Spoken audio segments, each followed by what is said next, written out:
Akashvani Devikulam spice എഫ്.എം.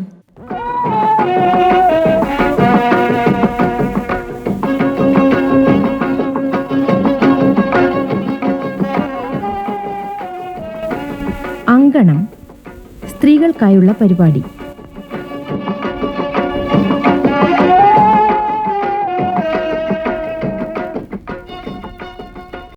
നമസ്കാരം പ്രിയ ശ്രോതാക്കളെ, ഏവർക്കും അങ്കണത്തിന്റെ ഒരു പുതിയ അധ്യായത്തിലേക്ക് സ്വാഗതം. അങ്കണത്തിൽ ഇന്ന് ശ്രീമതി നിർമ്മല ബാലകൃഷ്ണൻ എഴുതി അവതരിപ്പിക്കുന്ന കഥ കേൾക്കാം. കടമായൊരു രാത്രി.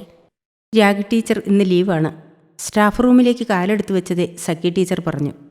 എന്തു പറ്റിയെന്ന ചോദ്യം മുഖത്ത് മുഴുവനും പരത്തി മൃദുല ടീച്ചർ സഖി ടീച്ചറിൻ്റെ മുഖത്തേക്ക് നോക്കി.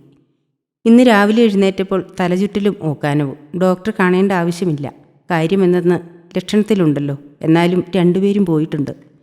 മൃദുല ഒന്നും മിണ്ടാതെ തൻ്റെ ഇരിപ്പിടത്തിൽ തന്നെ ചെന്നിരുന്നു. ഇന്ന് രാഗി ടീച്ചറിൻ്റെ പീരീഡ് കൂടി താൻ എടുക്കണം. വിഷയം ബയോളജി ആയതിനാൽ കുട്ടികൾക്ക് മടുപ്പില്ല. കണക്കായിരുന്നെങ്കിൽ കുട്ടികളുടെ മുഖത്ത് എഴുതി വച്ചിരിക്കും, ഓ ഈ ടീച്ചർ പിന്നെയും വന്നല്ലോ എന്ന്. നെടുക ഛേദിച്ച ചെമ്പരത്തിപ്പൂവിൻ്റെ ഭാഗങ്ങളോ കണ്ണോ ചെവിയോ ഒന്നും കുട്ടികൾക്കത്ര താല്പര്യം കാണില്ല. ഇത് പ്രത്യുൽപാദനമാണ് അധ്യായം. ക്ലാസ് എടുക്കുമ്പോഴുള്ള ടീച്ചറിൻ്റെ മുഖത്തെ ഭാവവ്യത്യാസം ചമ്മൽ കണ്ട് കുറേ പേർ രസിക്കും. എന്തായാലും പഠിപ്പിക്കാതെ തരമില്ലല്ലോ. എങ്കിലും പഠിപ്പിച്ച ഭാഗത്തു നിന്നും മിക്കവരും സംശയങ്ങളൊന്നും ചോദിക്കാറില്ല. പക്ഷേ സംശയങ്ങൾ ഏറ്റവും കൂടുതലുള്ള അധ്യായവും ഇതുതന്നെ. പെൺകുട്ടികളിൽ പലരും ചെറിയൊരു നാണത്തോടെ തലകുനിച്ച് പുസ്തകത്തിൽ നോക്കിയിരിക്കും. ടീച്ചറെ, ഇവനൊരു സംശയം, കുട്ടികളുണ്ടാകുന്നത് എങ്ങനെയെന്ന്. അതാണ് പറഞ്ഞുകൊണ്ടിരിക്കുന്നത്, ശ്രദ്ധിച്ചു കേൾക്കണം. വീണ്ടും പറയാൻ സമയം കിട്ടിയെന്ന് വരില്ല. പരീക്ഷയ്ക്ക് 3 മാർക്ക് വാങ്ങുന്നവർ പോലും അതീവ ശ്രദ്ധയോടെ ഇരിക്കുന്നു. ക്ലാസ് നിശബ്ദം. തെല്ല് സങ്കോചത്തോടെയാണെങ്കിലും മൃദുല ക്ലാസ് ആരംഭിച്ചു. പെൺബീജം അല്ലെങ്കിൽ അണ്ടാണു ഉണ്ടാകുന്നത് ഓവറി എന്നറിയപ്പെടുന്ന അണ്ടാശയത്തിലാണ്. ഗ്രാഫിയൻ പോളിക്കിൾ എന്നറിയപ്പെടുന്ന കോശ സമൂഹത്തിൽ നിന്നാണ് അണ്ടാണു ഉൽപ്പാദിക്കപ്പെടുന്നത്. അത് ഫലോപ്പിയൻ നാളി വഴി ഗർഭപാത്രത്തിലെത്തുന്നു. ഫലോപ്പിയൻ ട്യൂബിൽ വെച്ചാണ് പുരുഷ ബീജവുമായി അണ്ടം ചേരുന്നത്. പിന്നീട് അതൊരു ഭ്രൂണമായി വളരുകയും ചെയ്യുന്നു. ടീച്ചറെ, ഒരു സംശയം, മൃദുല ഇല്ലാത്ത ഉമിനീര് വിഴുങ്ങിക്കൊണ്ട് ചോദിച്ചു. എന്ത് സംശയം? അതെ, ഈ പുരുഷബീജം എങ്ങനെയാണ് ഫാലോപ്പിയൻ ട്യൂബിലെത്തിയത്? അതെവിടെ നിന്നുണ്ടായി? തമ്പുരാനെ, ഇവനോട് ഞാൻ എന്തു പറയും? 8ാം ക്ലാസ്സിൽ പഠിക്കുന്ന കുട്ടിയാണ്. ഇക്കാലത്ത് അറിയാതിരിക്കാൻ വഴിയില്ല. എങ്കിലും സംശയം തീർക്കണമല്ലോ. കുട്ടികൾ ആകാംക്ഷയോടെ ടീച്ചറിൻ്റെ മുഖത്തേക്ക് നോക്കിയിരുന്നു. പെട്ടെന്ന് ബെല്ലടിച്ചു. കുട്ടികൾക്ക് മുന്നേ മൃദുല ക്ലാസ്സിൽ നിന്നും ഇറങ്ങി ഓടി. സ്റ്റാഫ് റൂമിൽ ചെന്നതും സഖ്യ ചോദിച്ചു, ഇന്നെന്താ ഒരു വെപ്രാളം പോലെ? കുട്ടികൾക്ക് ഒരുപാട് സംശയം ഉണ്ടായി കാണുമല്ലേ? ഹോ എൻ്റെ ടീച്ചറെ, പെട്ടുപോയേനെ. അതിനു മുമ്പ് ബെല്ലടിച്ചു. 5 വർഷമായിട്ട് ഇത് തന്നെ പഠിപ്പിക്കുന്നു. എന്നിട്ടും ആ അധ്യായം വരുമ്പോൾ ഇത്ര ചമ്മാൻ എന്തിരിക്കുന്നു? കുട്ടികൾ അറിഞ്ഞിരിക്കേണ്ട കാര്യങ്ങളാണ് താനും. ടീച്ചറിനൊരു കുട്ടിയൊക്കെ ഉണ്ടാകുമ്പോൾ അതൊക്കെ മാറും. വിവാഹം കഴിഞ്ഞ് 3 വർഷങ്ങൾ കഴിഞ്ഞല്ലോ, ടീച്ചർ എന്താ ഒരു ഡോക്ടറെ കാണാത്തത്? മൃദുല പറഞ്ഞു. സമ്മതിക്കണ്ടേ, ഹരിക്ക് കുഴപ്പമൊന്നുമില്ലെന്നാണ് പറയുന്നത്. എന്നെ പരിശോധിക്കാൻ അനുവദിക്കുന്നുമില്ല. അമ്മയുടെ കുത്തുവാക്ക് കേട്ട് ഞാൻ മടുത്തു. എന്നെ ഉപേക്ഷിക്കാൻ പറയുന്നത് പല പ്രാവശ്യം ഞാൻ കേട്ടിട്ടുണ്ട്. അവരുടെ കണ്ണുകളിൽ ഞാൻ പ്രസവിക്കാൻ കഴിവില്ലാത്തവളാണ്. ഒരടിമയെപ്പോലെയാണ് ഞാൻ ജീവിക്കുന്നത്. രോഗിയായ അച്ഛനെയും അമ്മയെയും ഓർത്താണ് ഞാൻ എല്ലാം ക്ഷമിക്കുന്നത്. ഒറ്റ മോളുടെ ജീവിതം നരകമാണെന്നറിഞ്ഞാൽ ആ നിമിഷം അവർ ജീവൻ ഉപേക്ഷിക്കും. വീട്ടിൽ പോകണമെങ്കിൽ കൂടെ വരും. ഒരു ദിവസം മാത്രം അവിടെ തങ്ങും. എൻ്റെ നിഴലായി കൂടെയുണ്ട്. അല്ലെങ്കിൽ ഞാനൊരു ഡോക്ടറെ കാണുമായിരുന്നു. ഹരിയുടെ അമ്മ എന്നെ മച്ചി എന്നാണ് വിളിക്കുന്നത്. അത് കേട്ട അയാൾ ചിരിക്കും. എനിക്ക് മടുത്ത് ടീച്ചറെ. എൻ്റെ മാതാപിതാക്കളെ ഓർത്തിട്ടാ. അല്ലെങ്കിൽ ഈ ബന്ധം ഉപേക്ഷിച്ച് ഞാൻ പോയേനെ. ടീച്ചറെ, കുറച്ച് ധൈര്യം കാണിച്ചാൽ നമുക്കൊരു ഡോക്ടറെ കാണാം. പറ്റുമെങ്കിൽ ഇന്ന് തന്നെ. പിറ്റേന്ന് ശനിയാഴ്ചയായിരുന്നു. ഹരിക്ക് എന്തോ മീറ്റിങ്ങിൽ പങ്കെടുക്കാനായി പോകണം. അമ്മയോട് പറയുന്നത് കേട്ടു. ഞാനിന്ന് വൈകും. ഒരു മീറ്റിംഗ് ഉണ്ട്, കുറച്ചകലെയാണ്. 2ാം ശനിയാഴ്ച ബാങ്ക് ലീവാണല്ലോ. ഹരി ഇറങ്ങിയതും മൃദുല സഖ്യയെ വിളിച്ചു. സ്പെഷ്യൽ ക്ലാസ് ഉണ്ടെന്ന് പറഞ്ഞാണ് മൃദുല ഇറങ്ങിയത്. സഖ്യ അവളെ കാത്തു നിൽപ്പുണ്ടായിരുന്നു. അധികം തിരക്കില്ലാത്ത ഒരു ഗൈനിയെയാണ് അവർ കണ്ടത്. വേഗം തിരിച്ചെത്തണമല്ലോ. കുറേ ടെസ്റ്റുകൾക്ക് കുറിച്ചു. റിസൾട്ട് വാങ്ങാൻ സഖ്യ വരുമെന്ന് പറഞ്ഞ് തുകയും കൊടുത്തവർ വേഗം മടങ്ങി.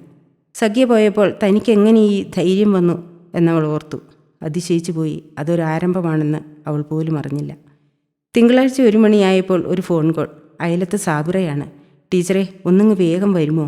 ഒരത്യാവശ്യ കാര്യമാണ്. എൻ്റെ വീട്ടിലേക്ക് വരണം. ടീച്ചറിൻ്റെ അമ്മ എങ്ങോ പോയി. ആരും അറിയാതെ വേഗം വരണം. മൃദുലയുടെ ചങ്കിടിപ്പ് കൂടി. എന്തായിരിക്കും? ബസ് സ്റ്റോപ്പിൽ നിന്ന് ഓട്ടോ പിടിച്ചാണ് സാബിറയുടെ വീട്ടിലെത്തിയത്. എന്താ സാബിറ, എന്താ ഇത്ര അത്യാവശ്യം? സാബിറ പറഞ്ഞു. ടീച്ചർ, എന്നോട് ക്ഷമിക്കണം. അന്യൻ്റെ കാര്യത്തിൽ ഇടപെടുന്നത് ശരിയല്ല. എങ്കിലും കുറേയായി കാണുന്നു ടീച്ചർ വഞ്ചിക്കപ്പെടുന്നത്. അതുകൊണ്ടാ. പല പ്രാവശ്യം വിചാരിച്ചതാ. പേടികൊണ്ടാ ടീച്ചറെ പറയാതിരുന്നത്. സാറിൻ്റെ സ്ഥിരം പണിയാ. ഞാനാ പറഞ്ഞതെന്ന് ആരും അറിയില്ലേ ടീച്ചറെ. അവൾ കൈകൂപ്പി. പിന്നാമ്പുറത്ത് കൂടി ചെല്ലുക. നിങ്ങളുടെ മുറിയിൽ ഹരിസാറിൻ്റെ കൂടെ ഒരു പെണ്ണുണ്ട്. ഒരു നിമിഷം ശില പോലെ നിന്നുപോയവൾ. പിന്നെ ഏതോ ഒരു ഉൾപ്രേരണയാൽ പിന്നാമ്പുറത്തെത്തി. ഉള്ളിൽ പതുക്കെയുള്ള സംസാരം. നീ പേടിക്കണ്ട, അമ്മ ഇനി 5 മണിക്കേ വരൂ. അത് കഴിഞ്ഞേ അവളും വരൂ. പിന്നെ നിനക്കൊന്നും സംഭവിക്കില്ല. ഞാൻ പറഞ്ഞല്ലോ, എനിക്കൊരിക്കലും കുട്ടികളുണ്ടാവില്ല. അതുകൊണ്ട് ആ പേടിയും വേണ്ട. മൃദുല മരച്ചു നിന്നുപോയി. ഒരു നിമിഷം സിരകളിലൂടെ ഒഴുകിക്കൊണ്ടിരുന്ന രക്തം കട്ട പിടിച്ച പോലെ. തല കറങ്ങുന്നു. മതിൽ ചാരി ഒരു 3 മിനിറ്റ് ഇരുന്നു. കാഴ്ച മങ്ങി, ചെവി അടഞ്ഞു. ശബ്ദം പുറത്തു വരാതെ തൊണ്ടയിൽ കുരുങ്ങി. അന്ധയും ബധിരയും മൂകയുമായ പോലെ. പെണ്ണ് പ്രതികരിക്കേണ്ടടുത്ത് മൗനം പാലിച്ചാലുണ്ടാകുന്ന ഭവിഷ്യത്ത് എത്ര കഠിനമാണെന്നവൾ തിരിച്ചറിഞ്ഞു. സബീറയെ തൊഴുത് സ്കൂളിലേക്ക് തിരിച്ചു പോകുമ്പോൾ രൂപത്തിൽ മാത്രമാണവൾ പഴയ മൃദുലയെന്ന് ഊട്ടി ഉറപ്പിച്ചു. സ്കൂളിലെത്തിയതും സഖ്യ സന്തോഷത്തോടെ ഓടി വന്നു. ടീച്ചറെ, ടീച്ചർക്ക് ഒരു കുഴപ്പവുമില്ല. ദേ കണ്ടോ? മൃദുല സന്തോഷം നടിച്ചു. അവൾ അമ്മയെ വിളിച്ചു. 1 മാസത്തേക്ക് വീട്ടിലേക്ക് വരികയാണെന്നും ഹരി വിളിച്ചാൽ അമ്മയ്ക്ക് സുഖമില്ലെന്ന് പറയണമെന്നും അവൾ പറഞ്ഞു. പിറ്റേന്ന് സ്കൂളിലേക്ക് പോകാനിറങ്ങിയപ്പോൾ ഹരിയോട് അവൾ പറഞ്ഞു, അമ്മയ്ക്ക് സുഖമില്ല, ഞാൻ 1 മാസം വീട്ടിലേക്ക് പോകുന്നു. അവളിലെ മാറ്റം അയാളെ ചൊടിപ്പിച്ചു. അത് നീ തന്നെ തീരുമാനിച്ചാൽ മതിയോ? എൻ്റെ അമ്മയ്ക്കാണ് സുഖമില്ലാത്തത്. അതാണ് ഞാൻ തീരുമാനിച്ചത്. എവിടെ നിന്നോ വന്ന വിപത്തി ധൈര്യത്തിൽ അവൾ ഉറച്ചു നിന്നു. പിന്നെ അനുവാദത്തിന് കാത്തു നിൽക്കാതെ വേഗം നടന്നു. ഹൃദയത്തിൽ കെട്ടിനിൽക്കുന്നൊരു പ്രളയം. എപ്പോൾ വേണമെങ്കിലും തടസ്സം മാറ്റി കണ്ണീരായും തേങ്ങലായും ഉച്ചത്തിലുള്ള കരച്ചിലായും കോപമായും പകയായും പുറത്തേക്ക് കുതിക്കാം. അതിനു മുമ്പേ വീട്ടിലെത്തണം. മനസ്സിലും പുറത്തും വർഷകാല സന്ധ്യയുടെ ഇരുളിമ, നനുത്ത കാറ്റിനും കനത്ത ചൂട്. ചുറ്റിനും നിശബ്ദതയുടെ കൊടുങ്കാട്. കണ്ണുകളിൽ ഒരു വേനലിരിയുന്നു. വീടെടുക്കാറായപ്പോൾ അയൽവക്കത്തെ പൂട്ടിക്കിടന്ന വീട്ടിലേക്ക് അവൾ നോക്കി. 3 വർഷത്തിൽ വിരലിലെണ്ണാവുന്ന ദിവസങ്ങളെ വീട്ടിൽ വന്നിട്ടുള്ളൂ. ഒരിക്കൽ മാത്രം ആ വീട് തുറന്നിട്ടുണ്ടായിരുന്നു. ഇന്നും അടച്ചു കിടക്കുന്നു. അവളുടെ ഓർമ്മകൾ ഒരു പക്ഷിയെപ്പോലെ പറന്ന് കഴിഞ്ഞ കാലത്തിൻ്റെ നനുത്ത ചില്ലയിൽ ചെന്നിരുന്നു. വിവേക്, തൻ്റെ സഹപാഠി. ഹൃദയത്തിൽ ആദ്യമായി പ്രണയത്തിൻ്റെ വിത്ത് വിതച്ചവൻ. വീട്ടിലെ എതിർപ്പറിയിച്ചപ്പോൾ സ്വയം പിൻവാങ്ങി. മാതാപിതാക്കൾ വിഷമിക്കരുതെന്ന ഉപദേശവും തന്നു. അമ്മ പലപ്പോഴും അതോർത്ത് വിഷമിക്കുന്നത് അവൾ അറിഞ്ഞു. വീട്ടിലെത്തിയതും അമ്മയ്ക്ക് ആകാംക്ഷയായി. എന്തിനാണ് ഹരിയോട് കള്ളം പറയുന്നത്? ഇത്രയും നാൾ ഒളിച്ചു വെച്ചതെല്ലാം അവൾ അമ്മയുടെ മുന്നിൽ കുടഞ്ഞിട്ടു, തുലാപ്പെയ്ത്തുപോലെ. എല്ലാം കേട്ട് അമ്മ പറഞ്ഞു, മോളിനി പോകണ്ട. ഒരു കുഴപ്പവുമില്ലാത്ത നിന്നെ മച്ചിയാക്കി. എല്ലാവരുടെയും മുന്നിൽ കുറ്റവാളിയാക്കി. ഒരാശ്വാസവാക്ക് പോലും പറഞ്ഞില്ല. ഒരടിമയെപ്പോലെ ഇത്ര നാൾ എങ്ങനെ പിടിച്ചു നിന്നു നീ? അമ്മയുടെ ദുഃഖം അണപൊട്ടിയൊഴുകി. അച്ഛൻ നിശബ്ദതയുടെ കാട്ടിലേക്ക് താഴ്ന്നിറങ്ങി. എന്തുകൊണ്ടോ മൃദുല ഉത്സാഹവതിയായി കാണപ്പെട്ടു. അപ്പോഴും നെഞ്ചിലൊരു നെരിപ്പോടെ എരിഞ്ഞുകൊണ്ടിരുന്നു. 2 ദിവസങ്ങൾ കഴിഞ്ഞാണ് മൃദുല സ്കൂളിലേക്ക് പോയത്. എന്നത്തേക്കാളും സന്തോഷവതിയായിരുന്നു അവൾ. വൈകുന്നേരം ബസ്സിറങ്ങി വീട്ടിലേക്ക് നടക്കവേ മുമ്പിൽ ഒരു കാറ് വന്നു നിന്നു. സൈഡ് പറ്റി നടക്കാൻ തുടങ്ങിയപ്പോൾ തല പുറത്തേക്കിട്ടുകൊണ്ട് വിവേക്, ഞാനും അങ്ങോട്ടാ, കയറിക്കോ. ഒട്ടും മടിക്കാതെ മൃദുല കാറിൽ കയറി. കുറേ നേരത്തെ മൗനത്തിന് ശേഷം വിവേക് ചോദിച്ചു, എന്നാ വന്നത്? 2 ദിവസമായി. എന്നു പോകും? ഒരു 2 മാസം ഞാനിവിടെയുണ്ട്. വിവേക് എന്ന് പോകും? വീടൊന്ന് വൃത്തിയാക്കാൻ വന്നതാ. 1 ദിവസം നിന്നിട്ട് പോകും. വിവേകിൻ്റെ മറുപടി മൃദുലയെ നൊമ്പരപ്പെടുത്തി. പെട്ടെന്ന് മനോഹരമായ മാരിവിൽ തെളിയുകയും കണ്ണു നിറയെ കാണും മുൻപേ മാഞ്ഞുപോയതുപോലെ. അവർക്കിടയിലെ മൗനം വാചാലമായിരുന്നു. വീടെത്തിയിട്ടും മൃദുലയുടെ മനസ്സ് വിവേകിൽ മാത്രം ഉടക്കി നിന്നു. വേനലിൽ വറ്റി വരണ്ട് മെലിഞ്ഞു പോയൊരു പുഴ. ഇനി ഒരിക്കലും മഴ പെയ്യില്ലെന്ന് നനച്ചിരിക്കെ ആർത്തലച്ച് പെയ്ത മഴയിൽ ജീവൻ തിരിച്ചു കിട്ടിയ പുഴ പോലെ അവളുടെ മനസ്സ് കുതിച്ചൊഴുകി. പിറ്റേന്ന് മൃദുല സ്കൂളിൽ പോയില്ല. തനിക്കിന്ന് ലീവ് വേണമെന്നവൾ വിളിച്ചു പറഞ്ഞു. 10 മണിയായപ്പോൾ വിവേകിൻ്റെ വീട്ടിലേക്ക് പോയി. തെല്ല് സങ്കോചത്തോടെയാണെങ്കിലും ബെല്ലമർത്തി. 1 മിനിറ്റിനുള്ളിൽ വിവേക് വാതിൽ തുറന്നു. മൃദുല ഇവിടെ? അയാൾ തെല്ല അതിശയത്തോട് ചോദിച്ചു. വെറുതെ, അവൾ മറുപടി പറഞ്ഞു. വിവേക് നാളെ പോകുമല്ലോ, ഒന്ന് കാണാമെന്ന് വെച്ചു. വരൂ. വിവേക് തെല്ല് മടിച്ചാണെങ്കിലും അകത്തേക്ക് വിളിച്ചു. 1 നിമിഷം അയാളുടെ ചിന്തകൾ പുറകോട്ട് പോയി. തൻ്റെ കൈ പിടിച്ച് ഈ പടി കിടന്ന് മൃദുല വരുന്നത് സ്വപ്നം കണ്ട് എത്ര നാൾ. പക്ഷേ ഇന്ന് തൻ്റെ ആരുമല്ലാതെ ഈ പടി കിടന്ന് മൃദുല. എന്താ വിവേക് ഒന്നും മിണ്ടാതെ? ഞാൻ വന്നത് ബുദ്ധിമുട്ടായോ? ഏയ് ഇല്ല, ഞാൻ വെറുതെ. അയാൾ വാക്കുകൾക്കായി പരതി. കുറച്ചു നേരം സംസാരിച്ചിരുന്നിട്ട് വീട് ക്ലീനാക്കാൻ അവളും കൂടി ചായ ഇട്ട് കുടിച്ചു. കുറേ നേരം സംസാരിച്ചിരുന്ന് മൃദുല പറഞ്ഞു, 2 ദിവസം കഴിഞ്ഞ് പോയാൽ പോരെ വിവേക്? എനിക്ക് വിവേകിനോട് സംസാരിക്കാനുണ്ട്. മൃദുല പോയതും വിവേകിൻ്റെ ചിന്തകൾ പല വഴിക്ക് പാഞ്ഞു. മൃദുലയുടെ പെരുമാറ്റത്തിൽ എന്തോ പ്രത്യേകത. പലപ്പോഴും മനസ്സ് നഷ്ടമായത് എന്തൊക്കെയോ കൊതിച്ചു. പിന്നെ തെറ്റായ ചിന്തകൾക്ക് കടിഞ്ഞാണിട്ടു. അവളിന്ന് മറ്റൊരാളുടെ ഭാര്യയാണ്. ഒരു സുഹൃത്ത് ബന്ധമല്ലാതെ ഒന്നും ആഗ്രഹിക്കരുത്. പക്ഷേ മൃദുലയുടെ ഇടപെടൽ. അയാൾ പിറ്റേന്ന് പോയില്ല. ഏതോ ഒരു ശക്തി തന്നെ അവിടെ പിടിച്ചു നിർത്തും പോലെ. വൈകുന്നേരം 5 മണിയായപ്പോൾ ഒരു ഓട്ടോ വാതിൽക്കൽ വന്ന് നിൽക്കുന്ന ശബ്ദം. 1 മിനിറ്റിനുള്ളിൽ കോളിംഗ് ബെൽ മുഴങ്ങി. വാതിൽ തുറന്നതും ചിരിച്ചുകൊണ്ട് മൃദുല. അവൾ അനുവാദത്തിന് കാത്തു നിൽക്കാതെ അകത്ത് കയറി. ബാഗ് മേശമേൽ വെച്ചിട്ട് അടുക്കളയിലേക്ക് പോയി 2 കപ്പിൽ ചായയുമായി തിരിച്ചെത്തി. 1 കപ്പ് വിവേകിൻ്റെ നേരെ നീട്ടിക്കൊണ്ട് പറഞ്ഞു, ഇന്ന് അച്ഛനും അമ്മയും അമ്മാവൻ്റെ വീട്ടിൽ പോയിരിക്കുക. ഞാനവിടെ ചെന്ന് ഒറ്റയ്ക്കിരിക്കണം. കുറച്ചു നേരം വിവേകിൻ്റെ അടുക്കൽ സംസാരിച്ചിരിക്കാമെന്ന് വെച്ചു. ഇഷ്ടമില്ലെങ്കിൽ ഞാൻ പോയേക്കാം, ഒരു പിണക്കവുമില്ലാതെ. പിന്നെ അവൾ ബാഗ് തുറന്ന് 1-2 കൂട്ടം ബേക്കറി പലഹാരങ്ങളെടുത്ത് മേശപ്പുറത്ത് വച്ചു. വിവേക് ഒന്നും പറയാതെ അവൾക്കൊപ്പം ചായ കുടിച്ചു. പോകാൻ നേരം അവൾ പറഞ്ഞു, എനിക്ക് വിവേകിനോട് വളരെ ഗൗരവമേറിയ ഒരു കാര്യം പറയാനുണ്ട്. കാര്യം കേട്ട് കഴിയുമ്പോൾ വിവേകിൻ്റെ മനസ്സിൽ എൻ്റെ സ്ഥാനം എന്താണെന്നും എവിടെയാണെന്നും അറിയില്ല. അതെനിക്ക് വിവേകിനോട് മാത്രമേ ഈ ലോകത്ത് ചോദിക്കാൻ കഴിയൂ. അത് തരാൻ വിവേക് തയ്യാറല്ലെങ്കിൽ ഞാൻ ജീവിച്ചിരിക്കുന്നതിൽ ഒരർത്ഥവുമില്ല. അത്രമാത്രം ഗൗരവമേറിയ ഒരു പ്രശ്നത്തിലാണ് ഞാൻ. പിന്നൊന്നും പറയാതെ മൃദുല ഇറങ്ങി നടന്നു. വിവേക് ഉത്തരമറിയാത്ത ചോദ്യക്കടലാസിലേക്ക് നോക്കിയിരിക്കുന്ന കുട്ടിയെപ്പോലെ മൃദുല പോകുന്നത് നോക്കി നിന്നുപോയി. വിവേകിനന്ന് ഉറങ്ങാൻ കഴിഞ്ഞില്ല. മൃദുലയ്ക്കും എന്താണ് അവൾക്ക് തന്നോട് പറയാനുള്ളതെന്നും തനിക്ക് പറയാനുള്ളത് എങ്ങനെ പറയുമെന്ന ചിന്തയിൽ മൃദുലയും.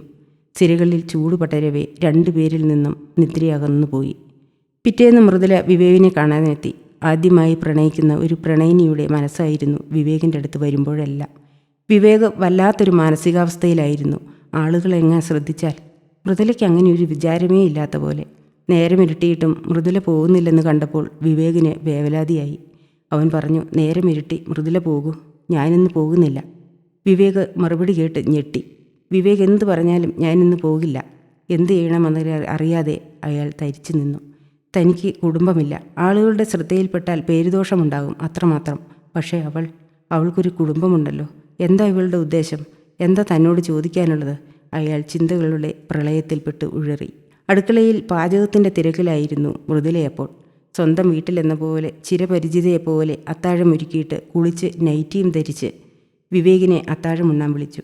ഏതോ മാന്ത്രിക വലയത്തിൽ അകപ്പെട്ട പോലെ അനുസരണയോടെ അയാൾ അവൾക്കൊപ്പം അവൾ ഒരുക്കിയ അത്താഴം ഒരുമിച്ചിരുന്ന് കഴിച്ചു.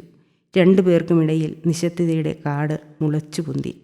അത്താഴത്തിന് ശേഷം വിവേക് പറഞ്ഞു, ഒരു കട്ടിലിലെ ബെഡുള്ളൂ, അതിൽ മൃദുല കിടന്നോളൂ. ഞാനിന്ന് ഈ സോഫയിൽ കിടന്നോളാം. വേണ്ട, വിവേക് കട്ടിൽ കിടന്നോളൂ, ഞാനിവിടെ കിടക്കാം.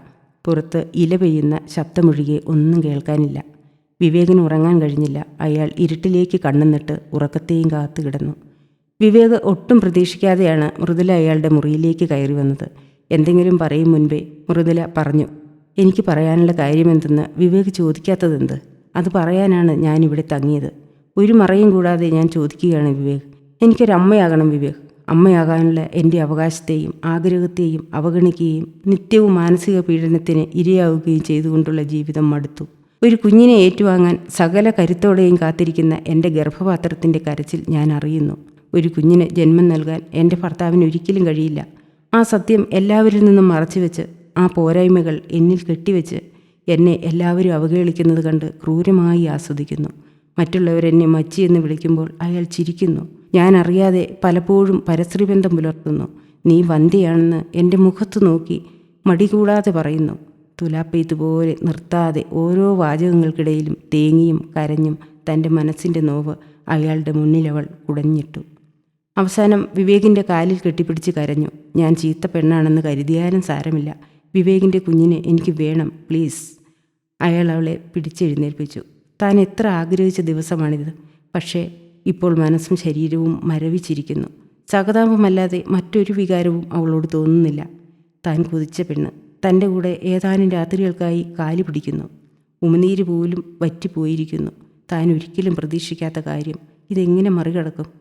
ചിന്തയിലാണ്ട വിവേകിൻ്റെ ചുമലിൽ പിടിച്ചുകൊണ്ട് മൃദുല പറഞ്ഞു, എന്നോട് വെറുപ്പുണ്ടെങ്കിൽ ഞാൻ നിർബന്ധിക്കില്ല, ഞാൻ പോയിക്കൊള്ളാം. മൃദുലയെ തൻ്റെ അടുത്തിരുത്തി അതിൻ്റെ മറുവശത്തെപ്പറ്റി ആലോചിക്കാൻ പറഞ്ഞു നോക്കി. പക്ഷേ അവൾ തീരുമാനം മാറ്റിയില്ല. ഭൂതകാലത്തിൻ്റെ ഭാരവും ശാപവും വലിച്ചെറിഞ്ഞ് മൂടിക്കെട്ടിയ ആകാശത്തിൽ പെട്ടെന്ന് നിലാവും നക്ഷത്രങ്ങളും തിളങ്ങി.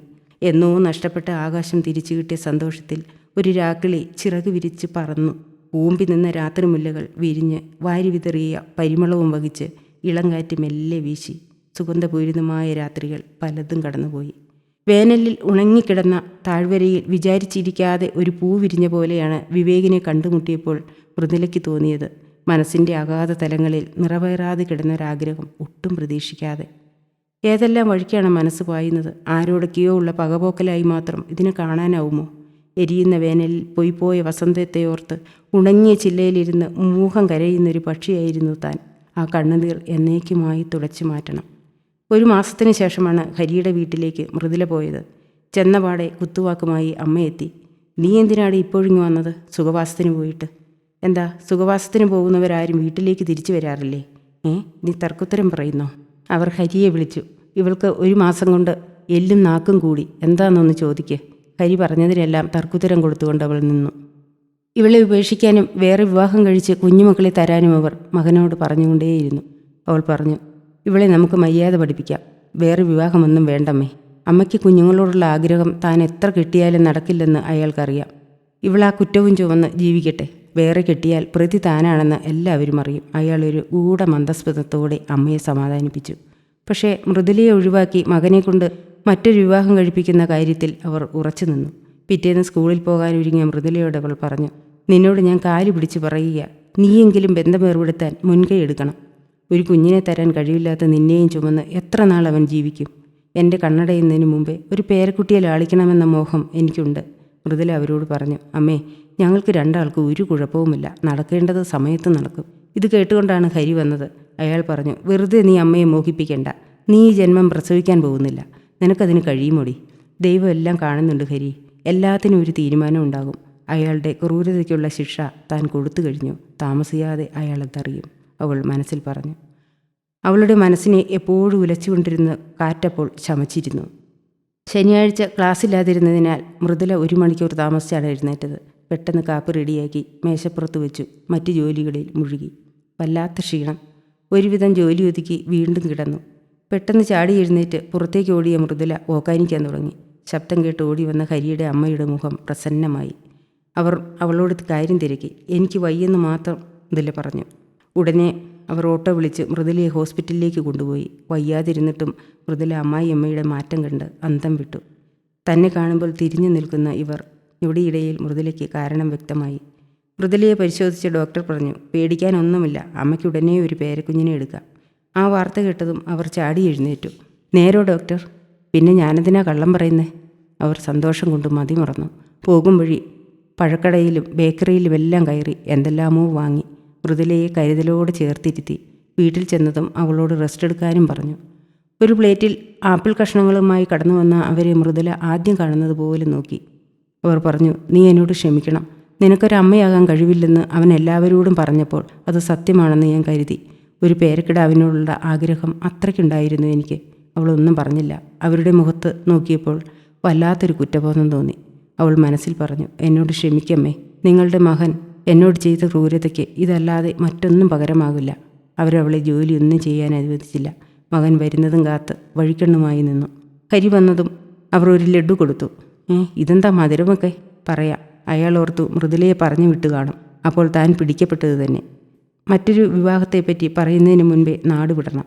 മോനെ, നമുക്ക് വലിയൊരു അബദ്ധം പിണയുമായിരുന്നു അവളെ ഉപേക്ഷിച്ചിരുന്നെങ്കിൽ.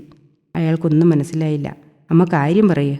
അക്ഷമയോടെ അയാൾ പറഞ്ഞു, എടാ, മൃദുല ഗർഭിണിയാ. അയാൾ ഞെട്ടിപ്പോയി. നിന്റെ വർത്തമാനം കേട്ട് ഞാൻ എന്തുമാത്രം ആ കുട്ടിയെ ദ്രോഹിച്ചു. അമ്മ വീണ്ടും എന്തൊക്കെയോ പറഞ്ഞുകൊണ്ടിരുന്നു. അയാളൊന്നും കേട്ടില്ല. 1000 തേനീച്ചകൾ തലയ്ക്ക് ചുറ്റും ഇരമ്പി പറക്കുന്നു. ഇടയ്ക്കവ കൊത്തുന്നു. അയാൾ തകർന്ന് സെറ്റിയിലേക്കിരുന്നു. അമ്മ അവനോട് പറഞ്ഞു, നീ അങ്ങോട്ട് ചെല്ല്. അവളോട് ഇനി വഴക്കിടരുത്. ഇനി അവൾക്ക് നിന്റെ സാമീപ്യം കൂടുതൽ വേണം. മകൻ്റെ നിസ്സംഗത അവരെ ചൊടിപ്പിച്ചു. ഉന്തിത്തള്ളി അവരുടെ റൂമിൽ അയാളെ എത്തിച്ചു. 3-4 വർഷത്തിന് ശേഷം ഭാര്യ ഗർഭിണിയായിട്ടും ഒരു സന്തോഷവുമില്ലാത്ത ജന്തു. അവർ മകനെ വഴക്ക് പറഞ്ഞ് ഇറങ്ങിപ്പോയി. അയാൾ അവളെ രൂക്ഷമായി നോക്കി. അതിൻ്റെ അർത്ഥം പൂർണ്ണമായി മനസ്സിലാക്കിക്കൊണ്ട് അവൾ ചോദിച്ചു, ഇപ്പോൾ മനസ്സിലായോ ഞാൻ മച്ചിയല്ലെന്ന്? ആരുടെയെല്ലാം മുന്നിലാണ് നിങ്ങൾ ആ പേര് പറഞ്ഞെന്നെ കൊച്ചാക്കിയത്? അവരോടെല്ലാം വരാൻ പറയേ. ഞാൻ മച്ചിയല്ലെന്ന് കാണിച്ചു കൊടുക്ക്. നമുക്ക് രണ്ടുപേർക്കും ഒരു കുഴപ്പവുമില്ല. എല്ലാത്തിനും ഒരു സമയമുണ്ട്. ഓ, ആ സമയത്തിന് വേണ്ടിയാണോ നീ വീട്ടിൽ പോയത്? അതെ, ആ സമയത്തിന് വേണ്ടി തന്നെ. അവളുടെ കണ്ണിൽ നിന്ന് അഗ്നി സ്ഫുരിക്കുന്ന പോലെ അയാൾക്ക് തോന്നി. താൻ തോറ്റിരിക്കുന്നു. എല്ലാ പഴുതും അടച്ച് അവൾ ജയിച്ചു. പടക്കുതിരയെ പോലെ പാഞ്ഞ അയാൾ അവളുടെ മുന്നിൽ കിതച്ചു നിന്നു. ഇനിയൊരിക്കലും പറയാനാവാതെ അയാളുടെ കാലുകളും മനസ്സും തളർന്നു പോകുന്നത് അയാൾ ഞെട്ടലോടെ അറിഞ്ഞു. ഒപ്പം വാക്കുകൾ തൊണ്ടയിൽ കുരുങ്ങി പോകുന്നതും.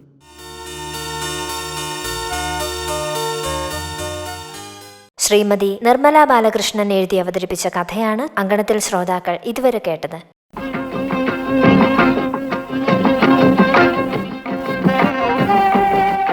അങ്കണം സ്ത്രീകൾക്കായുള്ള പരിപാടി സമാപിക്കുന്നു.